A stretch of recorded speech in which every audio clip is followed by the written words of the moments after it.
Hey guys, my name is Mike, and welcome to your weekly WoW. This is a weekly show I'm going to be doing, going over general WoW topics. Going to open with the news, and I have a few other topics prepared, namely flying solo, in which I will go over solo raiding, so going over old raids, getting achievements, mostly going after meta achievements, so things like Glory of the Uldar Raider is what we're going to be starting with, Glory of the Ice Crown Raider, you know, all the glory stuff. And just going over how to solo things, because I think it's pretty fun. Like, I think that if you are one of the people who came late to WoW and you missed all that stuff, it's really fun to do soloing. So I'm going to go over how to do some of that. We also have story time, and that is usually going to be a sort of community segment, but this week, because it's the pilot, we're not actually going to have any community stories. I'll be telling a story of my own, and I will also be giving you a topic.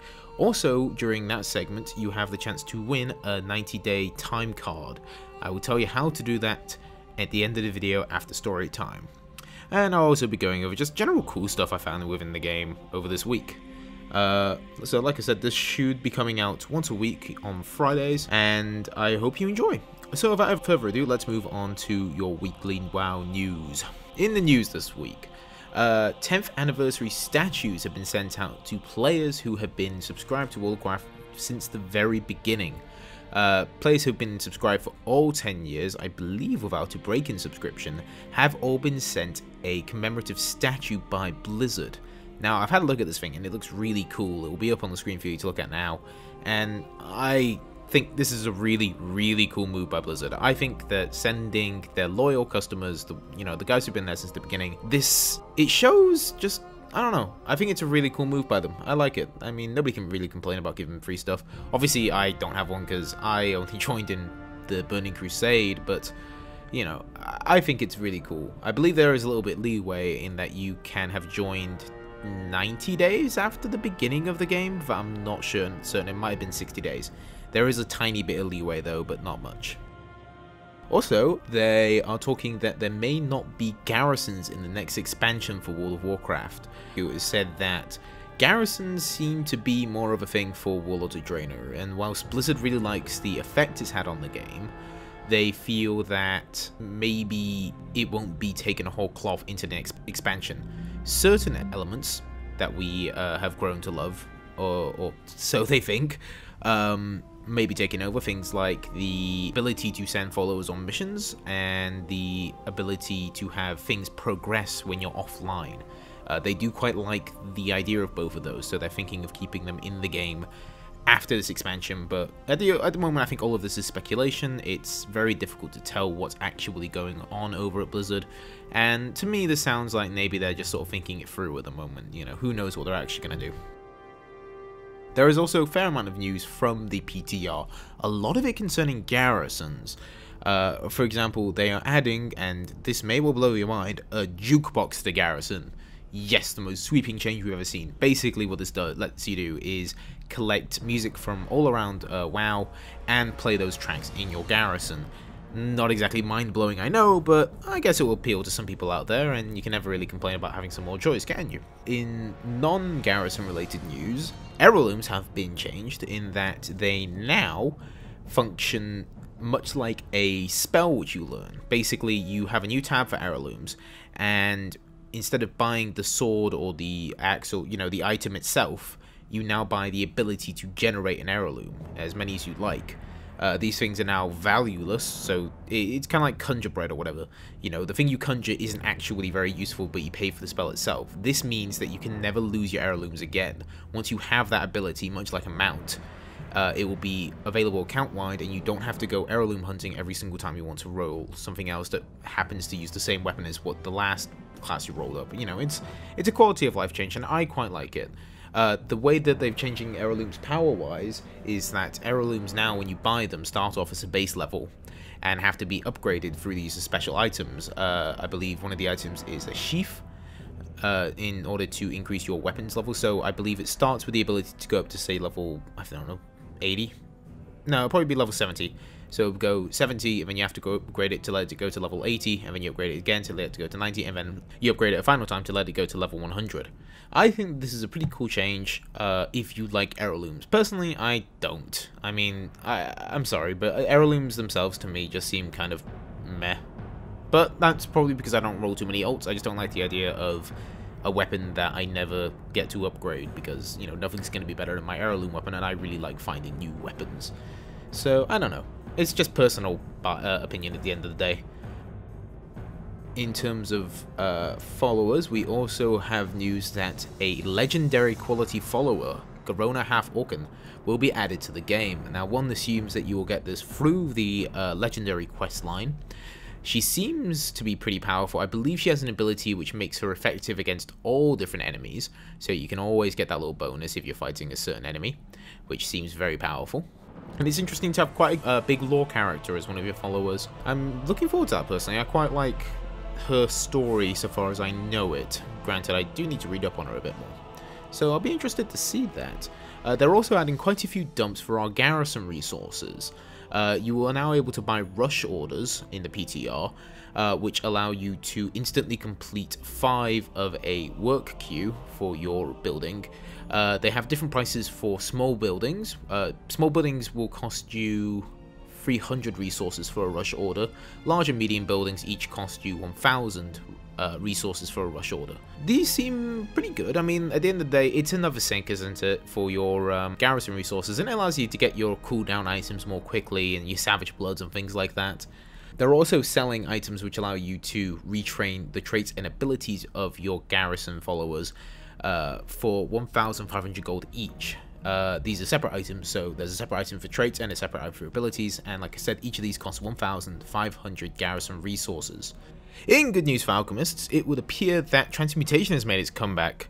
Transmutation will allow you to convert your sorceress resources, so your sorceress fires, earths, airs, into other sorceress materials, basically allowing you to use otherwise useless to use sorceress resources for your professions if need be. But the most interesting thing that transmutation seems to be bringing with it to me is the fact that you can now transmutate savage bloods. Transmutating a savage blood will cost you 50 catalysts and 7 crescent oils, but it's interesting to see that there's yet another way to get savage bloods, and I think it's pretty good to have a fair amount of ways to get these materials, seeing as they're so important for crafted goods.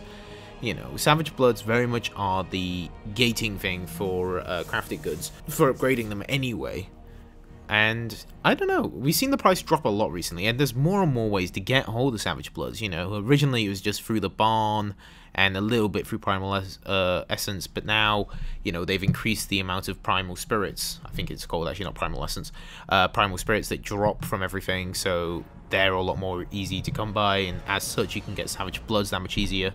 I think all in all it's interesting to see these changes, and like I've said, I think it's always good to have a bit more options, but I am a little bit worried as to what this might do for the market. I think some people who have Savage Bloods are going to be a bit disappointed when the price of them drops, so if you have a bunch of Savage Bloods saved up to sell, I'd maybe recommend trying to unload them before the patch hits, because after that I believe the price will probably drop.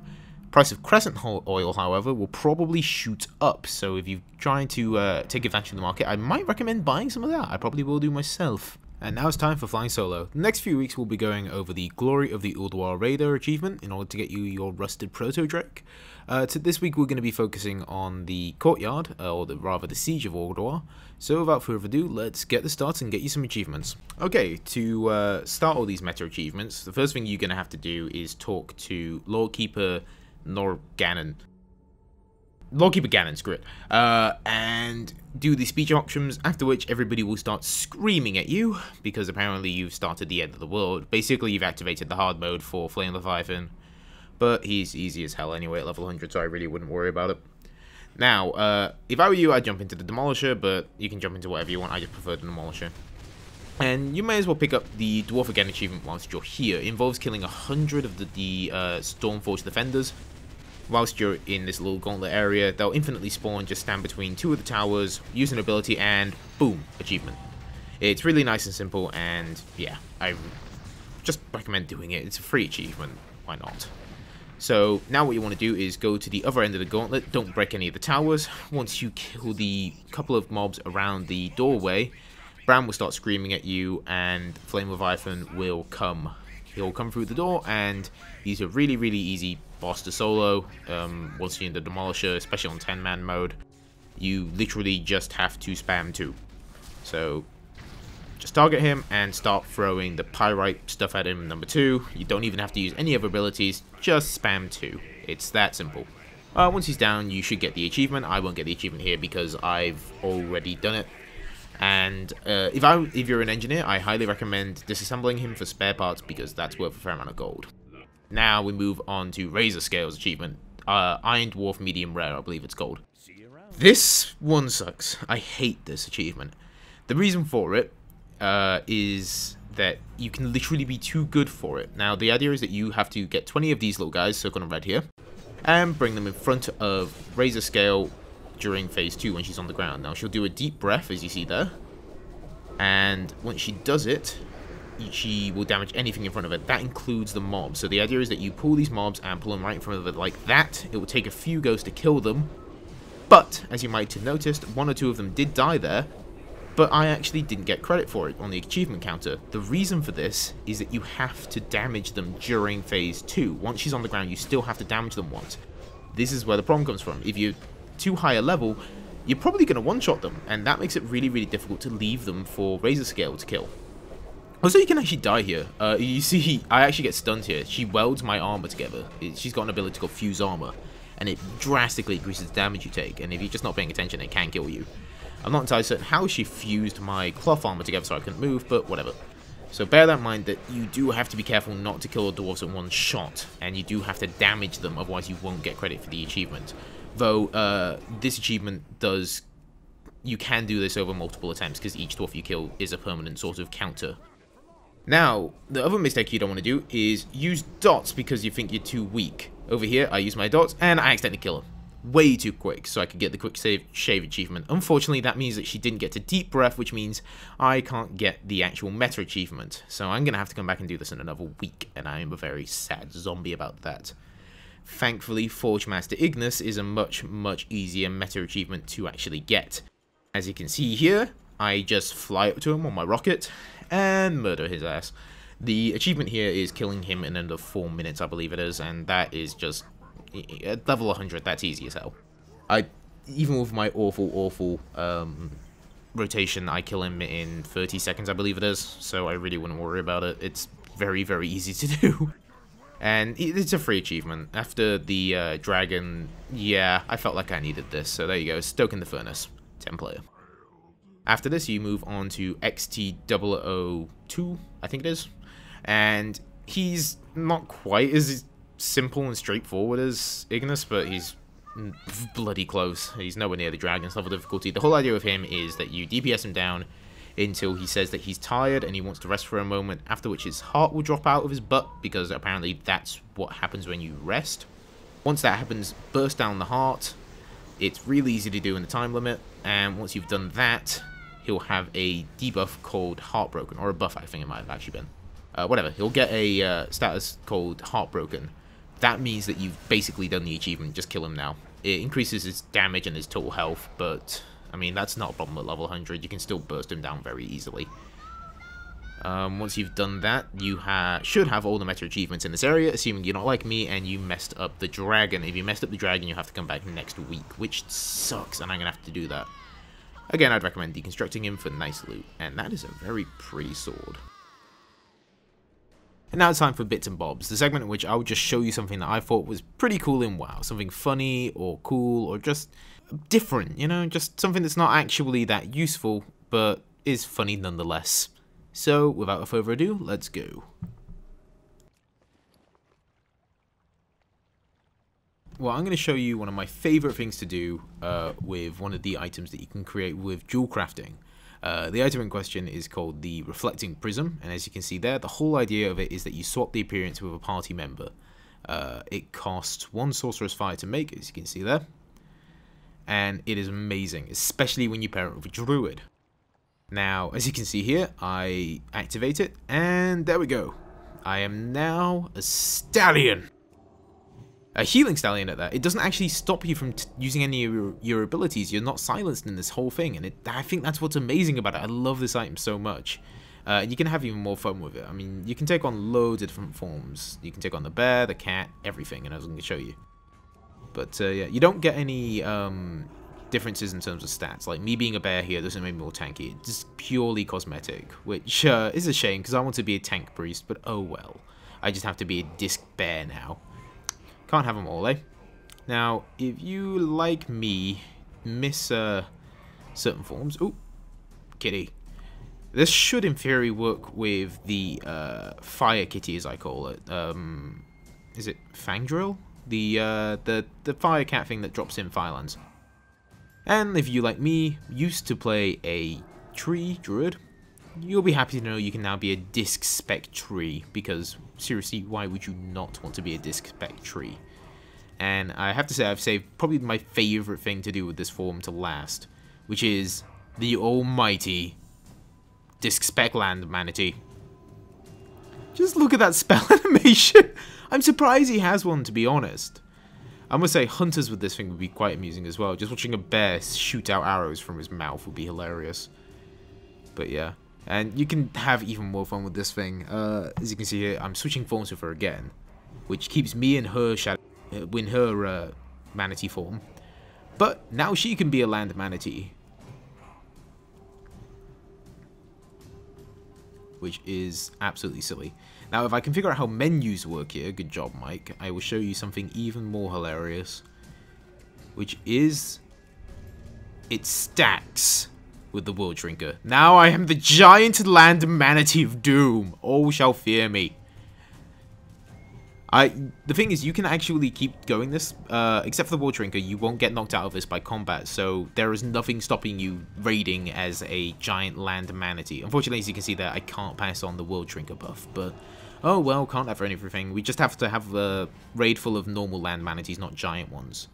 And I always forgot to show you this, but Shadow Form stacks with these as well, so I can now be a Shadow Manatee. You can also be a Shadow Bear or a Shadow Cat. I mean, you don't have to just use this to be silly, it could just be really cool. I mean, if there's a certain armor class that you really like, for example, like a Death Knight thing, if you think a Shadow Death Knight would look really cool for screenshots or whatever, there's nothing to stop you doing that, or Machinimas. This would be amazing for Machinimas. But anyway, I just want to show that item. I think it's really cool, and yeah, I hope you guys have a bit of fun if you manage to get one. They're not bind on pickup, so you can buy them on the auction house. And now it's time for story time, the final segment of the show. Now, story time is basically meant to be a community-driven part of the show, in which I will ask you to tell me your stories in the comments below, applicable to the subject. Now, this week's subject will be World of Warcraft Warlords of Draenor launch experiences. What was your launch day experience like? And the way that the prize is going to work is that every month I will pick the best story that's been told that month by a viewer. So that can be either be the first week's, the second week's, you know, whatever. It doesn't matter which topic it's been for that month, but so long as it's been within that month's lot of videos in the comment section, I will pick the winner, and they will receive a 60-day time card.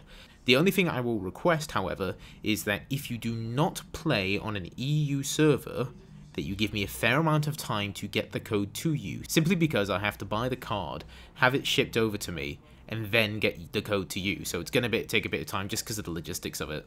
So, you know, bear that in mind. Just give me a bit of time. I will get it to you. Don't worry, I won't run off with your card. But yeah, it's also just fun to hear people's stories. We all got stories from this great game. And you know what? I'd love to hear them. So without further ado, I'm going to tell you mine. I hope you enjoy. So the story for this week involves World of Warcraft Warlords of Draenor launch day experiences, and I'm going to talk about mine. So for me, the launch day started after I got back from a pretty long day at university. Me and my girlfriend decided to log in. First time we logged in, we didn't actually have any problems with login queues. It was all fairly smooth, a little bit of lag, but all in all, pretty damn okay. So we both logged in and we made our way through Terracore Jungle, and honestly, it was all pretty smooth. We had to stop a little bit way in just because my girlfriend wanted to get some dinner, and I think we actually had to pay for her game time. She ran out of game time whilst we were doing it, so we had to pay for a bit more game time with her. She just started a month ago. So we're going through there, and all in all, it was really, really fun. That first zone, it was just me and her. There was no other players. I don't know if it was phased that way. I suspect it is, but there was nobody else. It was really cool. And we went all through that zone, and I thought it was awesome.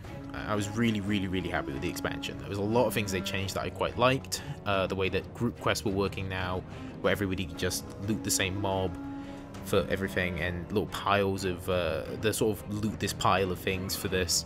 Everybody could loot it from the same group. I thought that was really good. So I really enjoyed that. And then we got to Frostfire Ridge, because I'm playing Horde. And it started. So the very second we got into Frostfire Ridge, we both noticed that we and about 1 million other people seemed to be on that boat. We got off our little boat, and the lag hit really hard. We were having a lot of difficulty trying to keep together. The phasing kept trying to move us apart, which sucked. But you know what, we made do. So we're going through Frostfire Ridge, and just bug upon bug. And one of the first things we found was that clicking quest givers becomes very difficult when your entire server is on one area. So everybody's hanging out with the whole garrison quests, as everybody knows.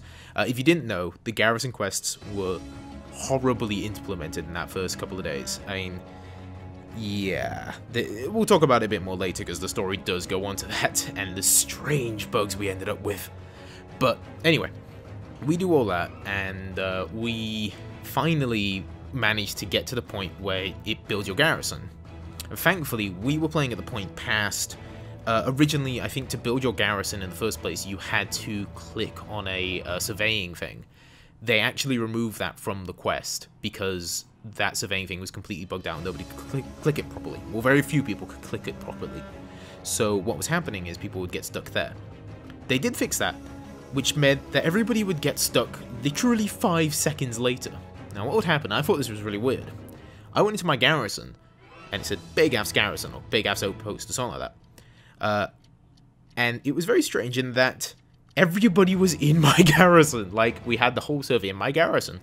And obviously, what had happened was that the phasing for garrisons was broken at that point. It would say you were in your garrison, but actually you were in nobody's garrison. You were just in sort of almost like a test garrison. It was weird. But we did that. And the next part of the quest involves you talking to Gazlo. And the question mark showed him inside the little tent, your little level 1 garrison tent, where Gazlo isn't actually. Where you, when you start your garrison missions, that's where the quest showed. So you had an entire server population piled into this tiny little tent. It was insane. So obviously that bugged out, and eventually we got kicked off the server. So we thought, okay, let's go back. We log in and we're in Orgrimmar, which sucks a little bit, but oh well. We go through the Dark Portal to get back to Draenor, and we end up in this town called Azran. Now, we didn't know about Azran at the time. We'd literally just gone to Frostfire Ridge, so we thought it was kind of cool. So we're wandering around. We sort of do the whole thing. It was like, ooh, we can grab our professions. I knew nothing about Worlds of Draenor before jumping into it. I tried my damnedest to avoid any spoilers about it, so everything was so cool and exciting. So we thought, okay, well, let's fly to Frostfire Ridge. Let's try to get back into our garrison. We realized, oh, we can fly into our garrison. Let's do that. Maybe if we fly there, because I suspected that the quest was bugged and it wasn't phasing us properly, so I thought that might be the problem. So I thought, okay, let's fly there and we'll get in and we'll be able to carry on. It'll be awesome. Not the case.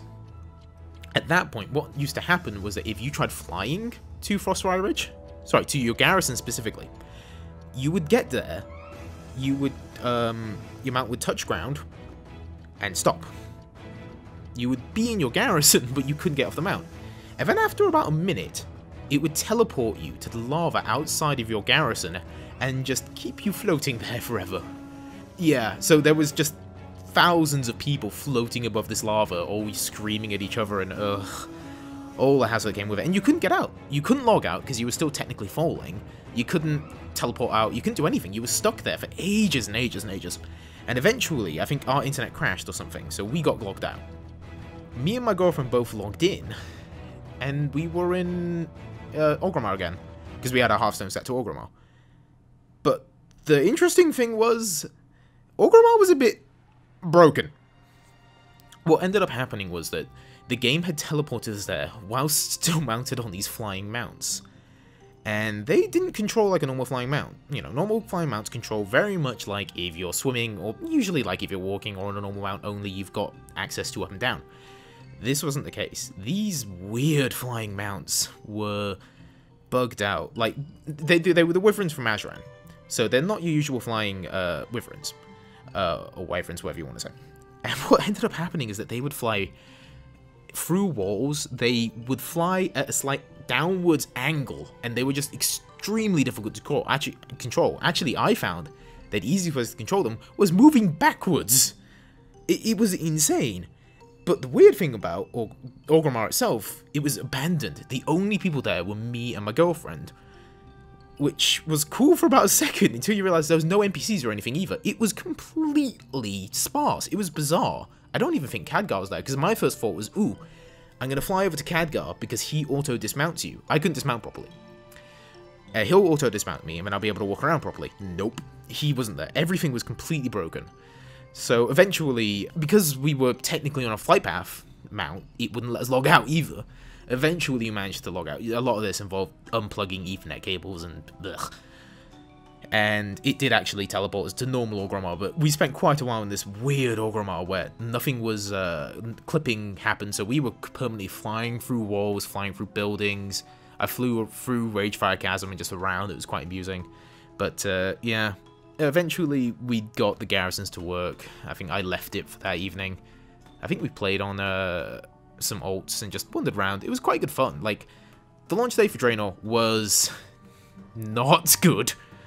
But eventually it was actually really fun, and I remember, I think it was the next day or the day after, we finally managed to get into our garrisons, and everything was awesome after that. But yeah, that was pretty much my World of Warcraft launch day of Draenor experience, and yeah, I won't be forgetting it anytime soon. And that's it for this week. I hope you guys enjoyed. Please don't forget to comment below with your stories in order to win the 60-day time card. And I really hope you guys enjoyed this. It would help me out a bunch if you were to like this video, or dislike it if you so feel. And please subscribe. Come on, look at that begging little zombie. You can't say no, can you? I'll see you guys next time. Goodbye.